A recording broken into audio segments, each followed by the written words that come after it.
bem-estar, saúde e assistência quando você mais precisa. O Paulo Rodrigues, do Externato Azevedo Pinto, e o Franklin Viana, do Bazar Grossaí, podem contar com a Unimed. Conte você também. Contrate hoje seu plano a partir de 2 vidas e garanta o melhor para você e para sua equipe. Venha para a Unimed Campos. Começa agora o Folha no Ar, primeira edição.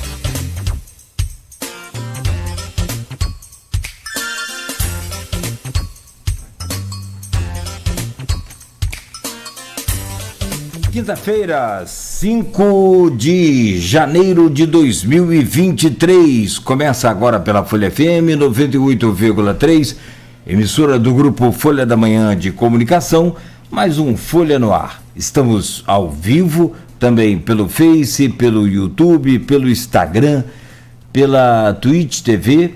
Você acompanha daqui a pouco esse programa em podcast e logo mais reprise na Plena TV. São 7h06 em Campos. Muito bom dia, sejam todos bem-vindos. Campos que amanhece com tempo nublado e temperatura na casa dos 24 graus. A previsão para hoje é de chuva, tem alerta aí da Defesa Civil para alagamento na cidade e a máxima prevista é de 31, a mínima de 22 graus. No programa de hoje, com o Rodrigo Gonçalves da bancada, vamos conversar com o Dr. Luiz Eduardo Castro, coordenador do programa NF Transplantes. Dr. Luiz Eduardo Castro vem para falar do aumento de captação de órgãos, né, em torno de quase 45%, 44,5%. O município que é líder também no ranking no interior do estado do Rio de Janeiro, com 13 doações, e a importância de comunicar à família o desejo de ser doador. Tem todo um procedimento, tem toda uma triagem, uma série de etapas a serem cumpridas, e o Dr. Luiz Eduardo Castro vem aqui hoje, claro, no sentido de trazer esses dados, essas informações e também, né, de tentar convencer as pessoas sobre a importância, né, e a necessidade da doação de órgãos quando no momento exato e possível. Já, doutor, vamos trazer o seu bom dia. Vamos rapidamente aqui às manchetes do portal folha1.com.br, no oferecimento de Proteus Serviços de Saúde e Medicina Ocupacional, qualidade certificada ISO 9001-2015, Unimed Campos, cuidar de você, esse é o plano. Laboratórios Plínio Bacelar e Vacina Plínio Bacelar. Uma clínica moderna especializada em vacinação, cuidando bem de tudo que te faz bem. No portal folha1.com.br você confere hoje: bomba encontrada no centro de Campos era parte de fantasia. É destaque principal aqui do portal. 2 suspeitos, o bomba aqui está entre aspas, tá? 2 suspeitos foram detidos, prestaram depoimento e foram liberados pela polícia. Como estamos no Brasil, o fato rendeu memes, apelidos e tudo mais. Inclusive, a dupla foi apelidada de Bin e Laden. Mas o assunto é muito sério e, pessoalmente, acho que conversando até com o Rodrigo aqui antes do programa, esse assunto não está bem explicado ainda. Fantasia? Bom, objeto similar a uma bomba mobiliza agentes de segurança em Campos. Esquadrão antibombas teve que vir do Rio de Janeiro ao município e desativou o artefato. E eu ainda vi, vou só comentar aqui, não é hora de comentar não, mas me perdoe, eu vou te falar uma coisa. Eu vi o pessoal na internet filmando a hora da desativação do artefato. O cara vai explodir, pum! Aí o cara filmando, mas só isso? Rapaz, nós estamos muito distantes da realidade, tem muita gente fora da realidade. Graças a Deus que não foi uma bomba. Se a pessoa ser uma bomba que causa uma explosão e que... Ô meu pai, jovem capota com o carro após fugir da PM e é detido. Após capotamento, o suspeito tenta fugir a pé, mas é detido por agentes da Polícia Militar. PRF prende suspeito pelo assassinato de ex-companheira. O crime aconteceu em Cabo Frio e o homem foi detido na BR-101. O ponto final trouxe no jornal Conflito dos Garotinho e Bacelar, superado pela nova geração. Se os patriarcas não conseguiram ter boa relação, Vladimir e Rodrigo chegaram a uma pacificação. Vladimir Garotinho é reeleito presidente da Onpetro. Prefeito disse que a prioridade do biênio será tornar a Onpetro uma entidade nacional. Farol terá eventos esportivos a partir do próximo sábado. Atividades fazem parte da programação de verão da Fundação Municipal de Esportes. E ainda no portal folha1.com.br, Defesa Civil alerta para a previsão de chuvas significativas em Campos. O nível do Rio Paraíba baixou nas últimas horas, mas Defesa Civil segue atenta. Mais de 230 mil pessoas se despedem de Pelé. Primeiro bebê de 2023 é o Pedro Miguel. Diques de 3 Vendas e Barcelos aguardam intervenções definitivas. Em 2020, o Dique da Boianga, que é aqui em 3 Vendas, né, deixou cerca de 4 mil pessoas fora de casa. E agora tivemos também, no ano passado, o rompimento do dique aqui de Barcelos. E que, segundo o próprio governador, inclusive no dia daquela vinda, a visita aqui ao rompimento do dique, falou ao vivo aqui neste programa, que estava designando 20 milhões de reais para a recuperação do dique. São 7h12 em Campos. Essas são algumas das manchetes do portal folha1.com.br. Você confere aí na íntegra, gratuitamente, né, a qualquer instante. Programa de hoje, temos o prazer de receber aqui o médico Luiz Eduardo Castro, coordenador do programa NF Transplantes. Luiz Eduardo Castro, bom dia. É um prazer recebê-lo aqui em nosso programa, no Folha no Ar. A casa é sua, seja bem-vindo e que a gente possa sair daqui hoje. Se a gente conseguir convencer mais uma pessoa, já valeu o programa. Muito obrigado pela presença do senhor. Bom dia, Cláudio. Bom dia, Rodrigo. É um prazer estar aqui. Já tive anos atrás, um tempo atrás contigo aqui. E é um prazer. Você sabe que eu estou ficando velho, senhor me perdoe. Eu já conheço, a memória é que não é boa. Não, é isso mesmo, Cláudio. O Altura também está sempre com a gente, da equipe do senhor lá. Até fazer uma pequena correção, que foram 14, em 2022 foram 14 autorizações, né?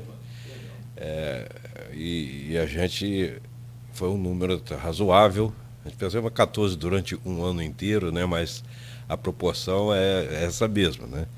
E a gente tem aqui, teve um crescimento, né, no número de captações, resultado das autorizações e conversa, debate e o acolhimento às famílias que acontece nessa situação de morte encefálica, né? E isso no estado, a gente já está dentro do município do interior do estado que mais obteve autorizações e notificações. O número, a gente costuma dizer, o número de notificações aumentou muito, né? Isso é resultado do trabalho e da busca, né?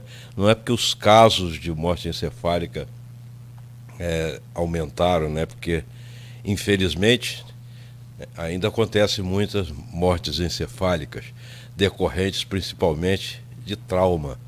Então, quando a gente fala assim, tem casos de morte encefálica, aumentou muito o número de casos, isso a gente não é uma estatística boa, é uma estatística contrária, né? Isso acontece que os acidentes estão acontecendo com muita frequência e envolvendo muitas vezes pessoas jovens. E isso aí não é um número favorável, bom, né? A gente não gostaria que acontecesse isso, né? Mas a identificação e o reconhecimento do estado de morte encefálica antes da perda da oportunidade de se obter aqueles órgãos para o transplante é que a gente melhorou a eficiência. Então, o número de casos sempre vai acontecer, né? A identificação, o reconhecimento mais breve possível e o debate, a conversa e a aceitação da família para a doação é isso que traz a melhoria dos dados. Deixa eu trazer o bom dia do Rodrigo Gonçalves e, na sequência, então, ele já começa essa pauta com o senhor, porque tem muita coisa para a gente falar, por exemplo, da doação, da captação até o transplante, essas etapas todas. Tem a questão também da efetivação desse transplante. Para onde vão esses órgãos? Será que são só para os campistas ou vai para a central? Tem muita coisa para a gente falar. Meu caro Rodrigo, a bomba era de paz, né? Pelo menos no começo do ano, né? Que seja assim o resto. Sim. Bom dia, Cláudio. Bom dia. O Beto aqui da técnica, ao doutor Luiz Eduardo Castro. O doutor Luiz já trouxe um resumo mais ou menos de tudo que a gente vai falar aqui. A gente vai tentar detalhar um pouco mais isso que ele está falando, até para que as pessoas entendam a importância, né, da doação de órgãos, de também demonstrar isso enquanto vida, de falar com a família, né? Então a gente vai falar um pouco mais sobre isso, vai falar também sobre o pioneirismo do NF Transplante aqui em Campos, na região, na verdade, trabalho que... Porque quando a gente vê, né, esses dados assim, mas é um trabalho que já vem de muito tempo, né? O doutor Castro aqui é um médico nefrologista, né, que convivia também com pacientes que tinham essa necessidade da doação, da necessidade de transplante, né? E desde então está à frente, né, do NF aqui, desenvolvendo esse trabalho com toda uma equipe. E a gente vai falar também um pouquinho sobre esse trabalho, a importância da gente ter aqui tão consolidado, né, o NF, ligado, claro, à captação do Rio de Janeiro, mas quanto isso é importante e quantas pessoas, né, já foram ajudadas ao longo desse período, e vendo esse crescimento agora é o fruto realmente disso, desse trabalho que vem sendo feito. Quando a gente fala só a respeito, agora voltando um pouquinho em relação à bomba, né, que você estava falando, eu preciso comentar isso porque foi um comentário dentro da redação que a gente estava falando. Aqui em Campos o povo é assim, fala que tem uma bomba, o povo vai ver. E tudo que é lugar fala que tem bomba, as pessoas correm com medo da bomba estourar, né? Mas não sei se nem o campista leva a sério as coisas, apesar de toda a mobilização que teve ali. Se fechou ponte, que não foi uma coisa fácil, fechou ponte, descida da ponte, a gente sabe quando fecha aquela ponte, né? Que a gente já vive isso em dias de chuva, o transtorno que aquilo é. Fechou a José Carlos, qual é o nome da avenida? A José Alves de Azevedo, fechou ali, ou seja, teve que desviar o trânsito. Foi feito um isolamento, você chegava as pessoas filmando, tipo assim, as pessoas foram para lá, virou uma atração, a rua ficou cheia. Eu fiquei pensando, gente, qualquer lugar que você fala que tem uma bomba, no mundo todo as pessoas ficam em pânico, desesperadas. Não, Campos, não sei se as pessoas não levam a sério o que é, mas virou, como sempre, uma festa. As pessoas fizeram de forma irresponsável, foram todo mundo para lá. Teve gente que furou o bloqueio da polícia, que não podia passar, passou de bicicleta, tipo... Então, assim, é uma coisa realmente inacreditável. O que a gente viu ontem aqui em Campos, apesar, né, foi o que o prefeito falou, não se trata de uma brincadeira, porque isso mudou o trânsito da cidade, que já está caótico por conta do fechamento da 15 de novembro, né? Por conta até do fechamento aqui da área central de Campos, em frente aqui à Carlos de Lacerda, do Hotel Flávio, isso já prejudica o trânsito, já teve que fazer mudança no trânsito. Então você imagina que o centro já estava um caos, e aí você enfrenta uma situação como essa ainda. Então, gente, pelo amor de Deus, né? Vamos ter um pouquinho mais de responsabilidade. Vamos aí, a polícia vai continuar investigando. Identificou esses dois homens, claro, inicialmente, que se trataram dizendo que é de uma fantasia, né? Mas até de forma irônica, parabenizar quem fez aquele artefato de forma fantasiosa, porque ficou muito parecido ao ponto de ter que causar essa mobilização toda, teve que deslocar o core, esse dinheiro público que gasta, um voo de helicóptero do Rio de Janeiro para cá envolvendo uma equipe dessa não é barato. Então, assim, tudo isso é bastante preocupante quando as pessoas levam isso muito na brincadeira apenas, porque não é uma brincadeira, né? Isso foi uma coisa séria, né? E aí eles vão responder lá por perturbação da ordem pública, mas isso para mim é muito pouco, porque o transtorno que foi causado ontem, né, para quem precisava sair para trabalhar, aos cofres públicos, quando você tem despesa, se mobilizou ali várias forças de segurança que poderiam estar sendo ocupadas em outras coisas mais sérias. Então, assim, né, a gente precisa realmente que tenha uma investigação mais severa, até uma punição, para saber se realmente foi só isso, né, porque realmente, do jeito que foi, pareceu que ficou como se uma grande brincadeira e não foi uma grande brincadeira. Não pode cair no esquecimento, assim como o Dixon rompeu aqui. Precisamos saber o que causou o rompimento do Dixon. O Ministério Público, inclusive, né, está em cima disso. Para que não aconteça novamente. Agora, esse caso de Campos é também muito interessante. O brasileiro ele é muito disperso. Eu estava na praia, pegou fogo num carrinho de milho. Pô, se um carrinho de milho tem gás. Tem um botijão de gás daquele que a gente usa em casa normal, de 13 quilos. Aquilo é um perigo. Sim. Né, como nesse caso, a gente estava as labaredas altas e o pessoal passando do lado e o outro querendo chegar perto para tirar uma selfie. Então, eu acho que é o brasileiro de um modo geral. A gente está falando de Campos porque... Né, é bem atípico. Mas é isso que você falou, é o brasileiro de forma geral. Né? A gente sabe que, não sei se porque é aquele de ver para crer que você fala às vezes, mas mesmo assim, gente, não tem condições, né? Vamos ter um pouquinho mais de responsabilidade até com a sua vida, né? Porque foi isso que aconteceu. E aí eu falei, gente, em qualquer outro lugar que você tem uma área de isolamento, as pessoas respeitam. Aqui as pessoas não queriam respeitar. Tinha gente passando, tipo, pegou a bicicleta e fui. Rapaz, a frustração do cara que estava filmando aqui do estopilho. Só isso. É impressionante. Mas é isso, Cláudio.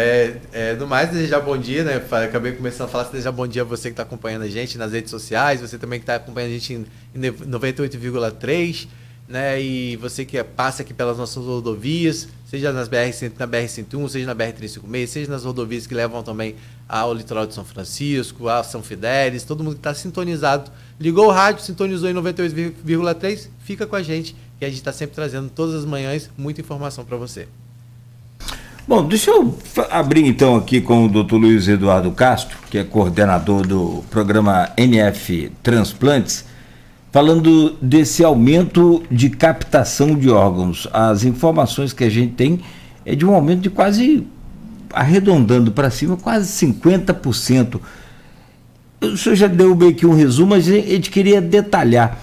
Como é que funciona a captação, como é que é a mobilização de toda a equipe do senhor, a equipe do NF Transplantes, como é que é essa engrenagem para chegar finalmente à captação? Isso sabendo que, e aí não é uma bomba relógio, mas é um relógio que está correndo contra você correndo contra o relógio, na verdade, né? Relógio, e parece que as horas, naquele momento ali, os minutos voam. Como é que é esse procedimento, essa ansiedade e até chegar finalmente, conseguimos aqui a captação? Bom, esse processo, né, vem desde os anos 90, né? A gente já está nisso há um bocado de tempo e a gente veio de treinamento, de preparo em grande centro, no Rio de Janeiro, por algum tempo, já realizando alguns transplantes no Sistema Nacional de Transplantes, e a gente vem acompanhando aqui na região. A gente começou buscando implantar um processo de identificação, de busca entre os colegas de identificação, e a gente começou a fazer transplante nessa época, no início dos anos 90. O Dr. João Carlos Borromeu também, colega, que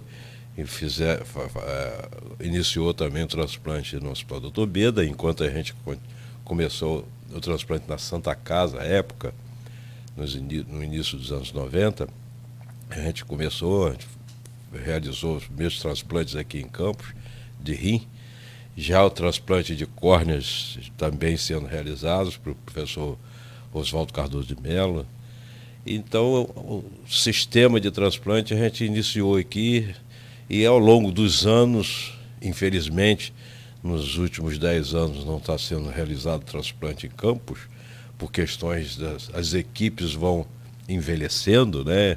Elas vão se mudando, não houve a renovação adequada para se manter um sistema de transplante seguro, embora estejamos agora aguardando a autorização do Sistema Nacional para recomeçar o transplante no Hospital Escolar Álvaro Alvim. Mas mais quase 200 transplantes de rim já foram realizados ao longo dos anos, e tanto no Hospital Dr. Beda quanto no Hospital Álvaro Alvim, né? Então a gente tem um número de pessoas que foram beneficiadas com transplantes oriundos de doadores vivos e doadores falecidos, que a gente ama. Então, ao longo dos anos, a gente vem tentando buscar a conscientização. É um sistema mais, a gente costuma dizer que isso é um trabalho de formiguinha, que é um trabalho que se colhe resultados ao longo de décadas, não é ao longo de anos, ao longo de décadas. E isso agora a gente vem colhendo um pouco mais, esses frutos estão aparecendo, né? Porque a gente até conscientizar a população na questão do benefício que causa, apesar da tristeza, da perda, né? A gente traz um benefício ao próximo, né? E a gente até costuma dizer em palestras, em escolas, em entidades, né? Que a doação é um ato de amor. E qualquer um de nós pode estar um dia necessitando de um órgão, né? Ou nós mesmo, né? Ou alguém muito próximo da gente pode estar necessitando de um órgão para a sobrevivência, né? Então isso a gente vem ao longo dos anos, a gente vem buscando essa melhoria na identificação, né? E isso envolve uma equipe, não é uma pessoa, não é Dr. Castro apenas, né? Nunca foi, mas a gente vem conscientizando as pessoas e vem buscando pessoas que identificam com a causa, né? Porque isso não é só um trabalho, isso é uma causa, e isso as pessoas vão se identificando e a gente vai trazendo uma equipe que envolve não só médicos, né? Mas como enfermeiro, assistente social, psicólogo, no caso do Luiz Antônio, né? Que trabalha conosco há muito tempo, né? E até técnicos que são treinados e vão adquirindo experiência ao longo dos anos. Então nós temos uma equipe, o NF hoje é uma equipe, a gente pode dizer que tem até uma colega que foi incorporada, a doutora Patrícia, que foi incorporada o ano passado à equipe. Tem uma substituição até da enfermeira, que é uma enfermeira experiente, mas que se aposentou com todo o direito, né? Agora tem uma nova enfermeira na equipe que está bem adaptada ao sistema e desenvolvendo, evoluindo, né? E o psicólogo, o Luiz Antônio e o Marcelo, que é o assistente social, e os técnicos que acompanham o nosso no dia a dia. Então essa é uma equipe que a gente faz a busca de casos possíveis, de possíveis doadores no hospital, e muitas vezes a gente é acionado de outros hospitais. Até há pouco tempo, poucos anos atrás, a gente trabalhava isoladamente na cidade e na região, né? Que a gente foi até um dos colaboradores na fundação do programa estadual, que hoje é a Central Estadual do Rio de Janeiro, né? E esse sistema, a gente vem acompanhando o sistema de formação do Sistema Nacional de Transplante, que isolados, de instituições isoladas, né, de cidades, e depois regiões, estados que foram se organizando, e nos anos 90, fim dos anos 90, no início dos anos 2000, é que o Sistema Nacional de Transplante foi se organizando, como é hoje. E a gente participou disso. Só para a gente entender, então hoje aqui em Campos há a captação, mas o transplante não ocorre aqui. Por exemplo... Eu vou chegar lá, só um instantinho. Aham. Porque esse sistema foi formado para que, primeiro, para não separar, mas sim organizar e controlar. A gente diz que hoje o Brasil detém um dos sistemas de transplante, perdão, tanto de identificação e de processo relacionado ao transplante, é um dos mais bem organizados e eficientes do mundo. E com correção, com integridade e seriedade. Isso é muito importante, que muito melhor do que, muito pior do que um desastre, é o que gira em torno do desastre, né? Quer dizer, são as notícias, as informações e as coisas que podem ampliar o ruim, né? E a gente diz que a má notícia em relação ao transplante, ela destrói, às vezes, anos de trabalho para poder tornar o sistema mais sério. E isso que a gente diz que o Sistema Nacional brasileiro, ele realmente tem seriedade, porque desde a sua formação, desde a sua central, né, da sua origem central, até o sistema executor, ele funciona muito bem sob o ponto de vista ético e legal. E de eficiência, muitas das vezes. Lógico que pode ser mais eficiente. Sim.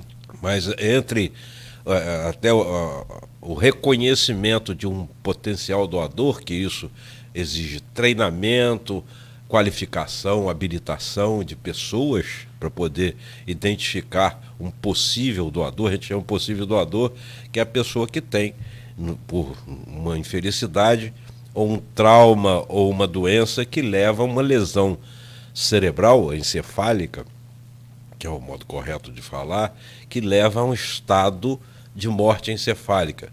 Porque as pessoas às vezes não entendem, a pessoa está morta, mas tem a forma de morrer é o cérebro que morre, né?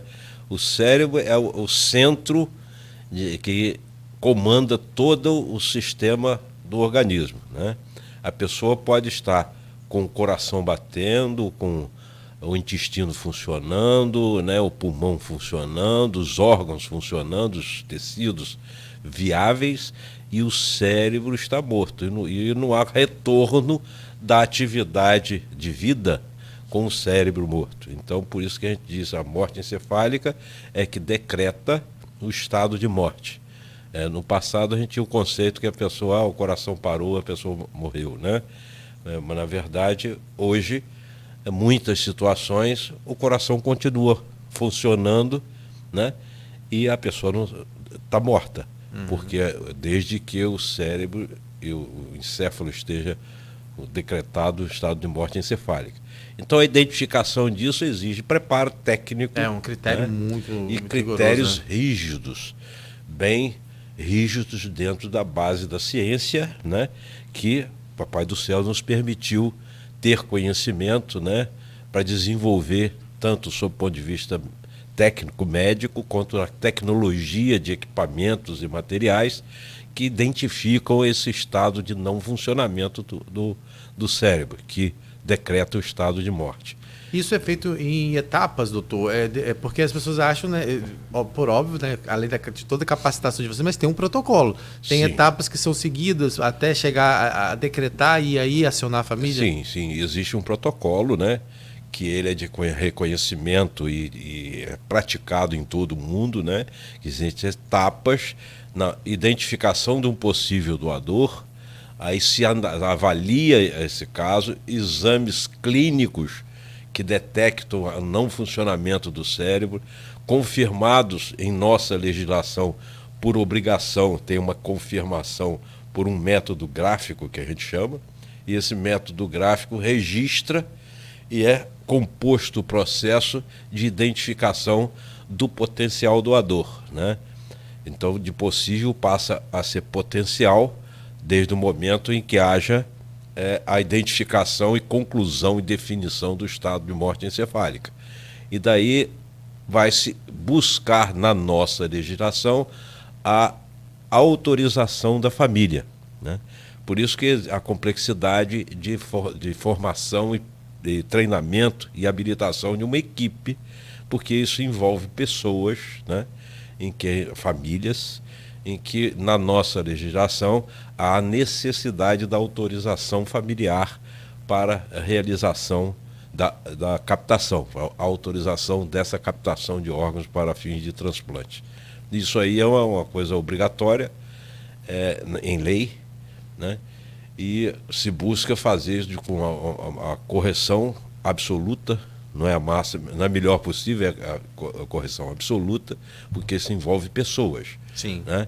E isso aí a gente envolve pessoas e tem que ser documentado e registrado isso. Alguns países até não há necessidade de método gráfico, porque em alguns países se considera que o indivíduo, uma vez constatado que está morto, né, o corpo passa a pertencer ao Estado, né? Em nosso país, o corpo passa a pertencer à família. A família que decide quanto à doação. Por isso que a conscientização e a educação que estamos fazendo aqui, né, isso é um momento muito importante e tem que ser repetido muitas e muitas vezes, né? É uma questão de educação. Né? Você diminuir e eliminar as dúvidas em relação ao processo, que é que vocês estão me perguntando, né? O processo ele é íntegro, ele é completamente íntegro. Aí você, mas como é que pode garantir isso? A gente pode garantir o seguinte: em todo o processo entre o reconhecimento, a constatação, a conclusão e a utilização de órgãos e tecidos para transplante, envolve um número de pessoas que eu acho que precisava ter muitos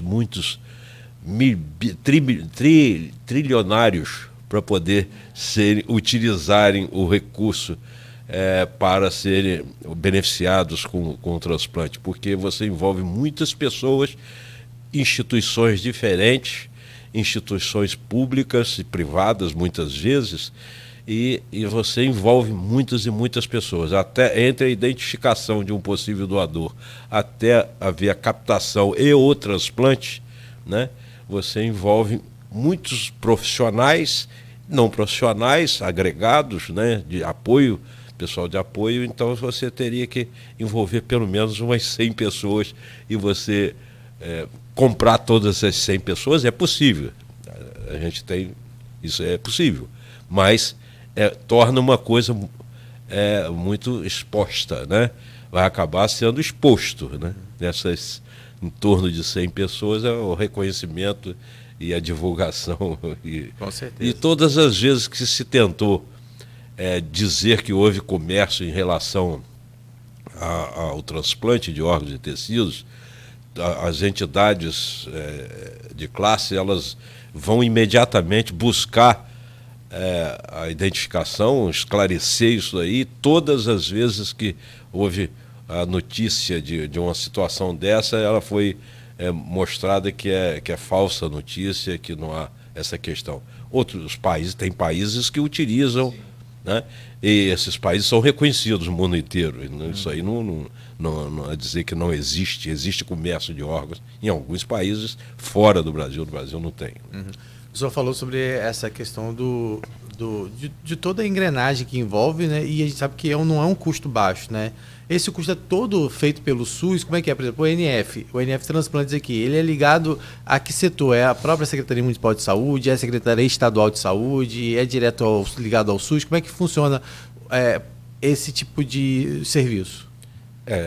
Foi isso que a gente se antecipou muito à formação estrutural oficial do sistema. E o NF ele foi criado no início dos anos 90, não existia o Sistema Nacional de Transplante ainda. E a gente participou dessa evolução. Ela foi criado a nível municipal para ter uma atividade, uma ação regional. E a gente fez isso ao longo dos anos, tanto que a primeira captação de órgãos realizados na região, nós fomos fazê-lo em Itapiruna, né? Itapiruna, para ser utilizado o órgão. Aqui um dos rins foi utilizado em Campos, num transplante de doador falecido. e o outro foi para a Central Rio de Janeiro, foi para o programa estadual que estava evoluindo e desenvolvendo. Então, isso aí foi desde essa origem.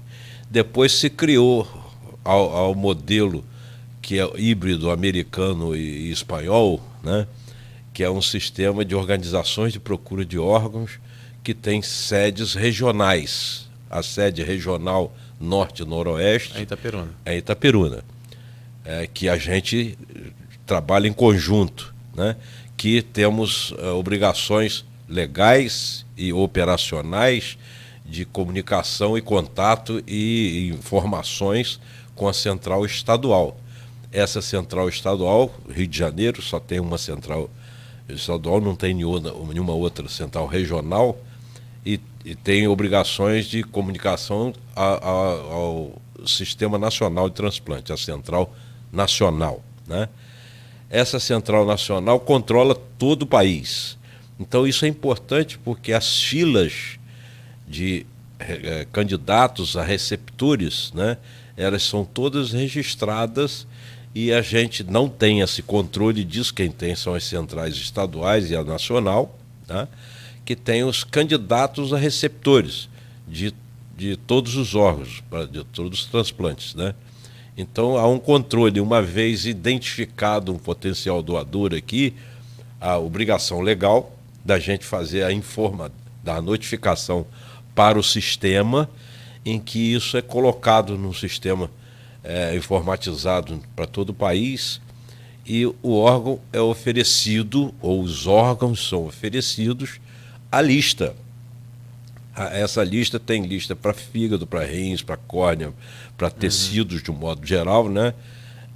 Osso, pele, etc. Oferece coração, pulmões, etc. E é oferecido ao sistema. Quer dizer, o benefício acontece primeiro para a região, depois para o estado e depois para o resto do país. Mas há condições, por exemplo, muitas captações que a gente teve ao longo dos anos aqui, foram utilizados órgãos em outros estados pela emergência. Isso é emergência porque uma criança ou um indivíduo está numa emergência de transplante no Ceará, como já aconteceu, no Paraná, como já aconteceu, em Minas, como já aconteceu, decorrente de órgãos captados aqui. Essa emergência é caracterizada pela situação do candidato que está na fila.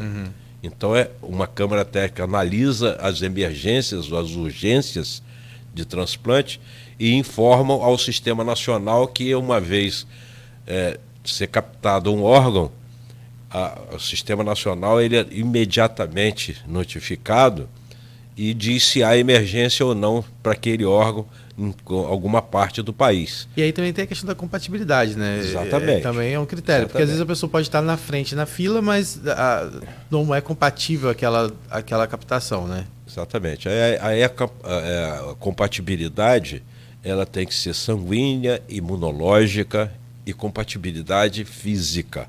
O que é uma compatibilidade física? Eu estou do mais simples para o mais complexo, né? A física é a compatibilidade de um órgão de uma criança por uma pessoa de idade ou vice-versa.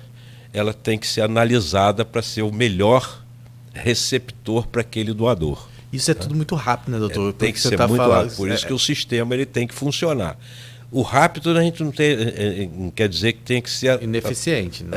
Atabalhoado nem apressado, né? É o rápido que a gente diz, e isso dura entre 6, 8 horas e 48, 72 horas, porque todo esse processo ele tem que ser bem fechado, tá? E tudo isso é custeado pelo SUS, toda essa dinâmica? Tudo isso é custeado pelo SUS, tudo. De ponta a ponta. A gente tem se destaca por conta disso? Exatamente. Por isso que a gente falou. Por isso que a gente falou no início, é um sistema público melhor e mais social do mundo. O envolvimento financeiro disso é imenso, né? a responsabilidade econômico-financeira é enorme, mas a social é muito mais importante. E isso, ao longo dos anos, isso se aprimora a cada ano. Então, eu sou um fã porque realmente o sistema, eu vivenciei isso desde da formação. Então o sistema ele funciona muito bem. Isso não quer dizer que a pessoa não possa ser transplantada no hospital privado, desde que esteja dentro da fila. Né? Então a oportunidade, não, mas eu quero ser transplantado porque eu sempre fui atendido no Einstein. Né? É um direito dele. O sistema público vai dar a participação econômico-financeira dele e o privado dá dele. Né? Se o sistema oferece isso, mas desde que esteja obedecendo a uma lei, né? a uma fila e uma sequência, né? Que não tire a oportunidade de outro para que seja beneficiado em lugar dele. Então isso aí funciona de forma perfeita no Brasil. Doutor, a gente daqui a pouco, acho que está perto do intervalo, né, Cláudio? Sim, pode ir. A gente volta depois, porque ontem a gente recebeu aqui a Adriana Carcou, que é a assessora da Polícia Rodoviária Federal aqui de Campos, trazendo informações sobre a grande apreensão, inclusive, de motos que ocorreu recentemente, depois daquele rolezinho de Natal, né, Cláudio, que a gente viu que causou um terror aqui na cidade. Ela trouxe alguns dados em relação à apreensão de motocicletas e ela falou muito em relação a essa questão de adolescentes, jovens, utilizando motocicleta, que viram uma arma na mão desses adolescentes, desses jovens, né? E só um dado que ela trouxe ontem, durante 2 dias de operação foram 160 motocicletas apreendidas. Teve só uma das motocicletas, a quantidade de irregularidades tinha, desde a falta de habilitação até falta de equipamentos de segurança na motocicleta obrigatórias, só uma moto somou R$11 mil de multa. Então, ou seja, a gente tem visto isso, essa questão dos jovens cada vez mais empinando moto, chamado grau, né, que chegaram a cogitar a hipótese aqui de ter uma lei para ter um espaço para que os jovens pudessem empinar moto e botar pega, para se dizer. É uma coisa absurda a gente imaginar que foi pensado nisso. E a gente sabe que muitas dessas pessoas que têm a morte encefálica muitas vezes são provocadas por acidentes justamente por conta disso, pela utilização inadequada da moto, né, por não estar de capacete, por não estar seguindo as regras, as leis de trânsito têm que ser seguidas. Então a gente queria que depois a gente aproveitasse para a gente falar um pouco sobre isso. Né, ele falou, infelizmente, né, que muitos desses jovens que sofrem traumas e que viram, né, que são aí, que tem infelizmente a morte encefálica e há a possibilidade da captação de órgãos, são jovens. E eu queria saber dele se tem uma relação com isso, né? Um pouco em relação a isso. Falar também sobre essa importância das pessoas se conscientizarem ainda em vida, de estar se colocando à disposição para essa doação, de conversar com sua família, apesar de que depois que confirmada a morte encefálica é a família, que a decisão é da família, mas eu acho que quando você faz esse trabalho de convencimento, né, desde o tempo todo, na oportunidade que você tem de conversar, acho que é importante isso. Então, a gente pode ir intervalo e depois da volta a gente vai abordando esses temas aqui. Tem muito. Só essa primeira parte aí do Dr. Luiz Eduardo Castro, coordenador do programa NF Transplantes, já desdobrando, dá uma semana de programa. Eu não consigo entender, por exemplo, essa coisa de Brasil, que tem lei que pega e tem lei que não pega. Na minha identidade pode estar escrito doador de órgãos, mas quem manda é minha família. Como assim? Se eu em vida autorizei legalmente, mas agora não está autorizado mais, é minha família que decide. A gente quer saber mais um pouco sobre essa parte burocrática também e tantas outras coisas mais. O Dr. Luiz Eduardo Castro nos dê licença rapidamente, vamos fazer um brevíssimo intervalo e a gente volta na sequência no oferecimento de Proteus, serviços de saúde e medicina ocupacional, qualidade certificada ISO 9001-2015, Unimed Campos, cuidar de você, esse é o plano. Laboratórios Plínio Bacelar e Plínio Bacelar Vacina, uma clínica moderna especializada em vacinação, cuidando bem de tudo que te faz bem.